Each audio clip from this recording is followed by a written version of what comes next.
நீலகிரி மாவட்டம் உதகையில் அரசு மருத்துவக் கல்லூரி மருத்துவமனையை பணிகள் நிறைவு பெறாமலேயே அவசர கதியில் இன்று ஸ்டாலின் திறந்து வைக்க உள்ளது அதிர்ச்சியை ஏற்படுத்தியுள்ளது.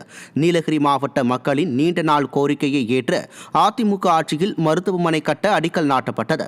ஆட்சி மாற்றத்திற்கு பிறகு ஆமை வேகத்தில் நடைபெற்ற பணிகள் முழுமை பெறாமலும் போதிய மருத்துவர்கள் நியமிக்கப்படாமலும் குடிநீர் உள்ளிட்ட அடிப்படை வசதிகள் இன்றியும் அவசர கதியில் திறக்கப்பட உள்ளது.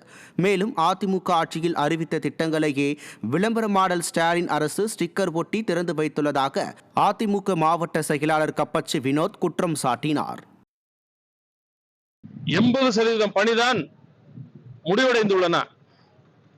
ஆனால் இன்னும் 6 மாத காலத்தில் இந்த விடிய அரசு முடிவு பெறும் தருவாயில் எந்த பணியையும் முடிக்காமல் அவசர கதியில் இப்பொழுது மருத்துவமனையை திறக்க உள்ளார்கள். இது பொதுமக்களுக்கு இன்னலை ஏற்படுத்தும். போதிய மருத்துவர்களையும் நியமிக்கவில்லை. அதேபோல் போதிய தண்ணீர் வசதியும் அடிப்படை தேவையான தண்ணீர் வசதி கூட செய்து தராமல் அவசர கதியில் இந்த மருத்துவமனையை திறக்க உள்ளதாக செய்திகள் வந்துள்ளன. திமுக ஆட்சிக்கு வந்தால் நீட் தேர்வு ரத்தாகும் என்ற வாக்குறுதியை நம்பி காத்திருந்த மாணவர்கள் ஒவ்வொருவரும் பாதிப்புகளுக்கு ஆளாகி வருவதாக குற்றச்சாட்டு எழுந்துள்ளது. மருத்துவ படிப்புக்கு நீட் தேர்வு எழுத வேண்டும் என்ற கட்டாய நடைமுறையை நாங்கள் ஆட்சிக்கு வந்தால் ரத்து செய்வோம் என தேர்தல் வாக்குறுதி அளித்தது மட்டுமல்லாமல் நீட் தேர்வை ரத்து செய்யும் ரகசியம் தங்களிடம் இருப்பதாகவும் தீய சக்தி திமுக பிரச்சாரம் செய்து ஆட்சிக்கு வந்தது.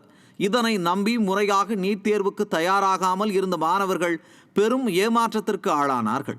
ஆட்சிக்கு வந்து 4 ஆண்டுகளாகியும் நீட் தேர்வை ரத்து செய்வதற்கான எந்த நடவடிக்கையையும் ஸ்டாலின் அரசு எடுக்காத நிலையில் மாணவ மாணவிகள் 21 பேர் இதுவரை தற்கொலை செய்திருக்கும் அவலம் ஏற்பட்டுள்ளது. இந்த நிலையில் திமுக அரசு மீண்டும் ஒரு நாடகத்தை அரங்கேற்ற திட்டமிட்டுள்ளதாக குற்றச்சாட்டு எழுந்துள்ளது. கடந்த 4 வருஷமாக ஆட்சி இப்போ நடந்தது. துணை முதல்வர் சொன்னார், இது மாதிரி எங்களுக்கு ரகசியம் தெரியும்னு சொன்னாங்க. இது வரைக்கும் எந்த ஒரு ஆக்ஷனும் எதுவுமே எடுக்கலை.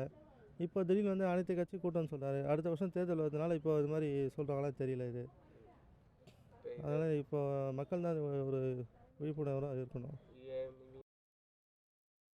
நெல்லை அருகே மழையின் காரணமாக 400 ஏக்கர் நெற்கதிர்கள் சேதமடைந்ததால் விவசாயிகள் கவலை அடைந்துள்ளனர். பல்லமடை கிராமத்தில் விவசாயிகள் நெல் பயிரிட்டு அறுவடைக்காக காத்திருந்தனர். இந்நிலையில் திடீரென பெய்த மழையால் நன்றாக வளர்ந்திருந்த நெற்கதிர்களும் முழுவதுமாக அழுகி சாய்ந்தன.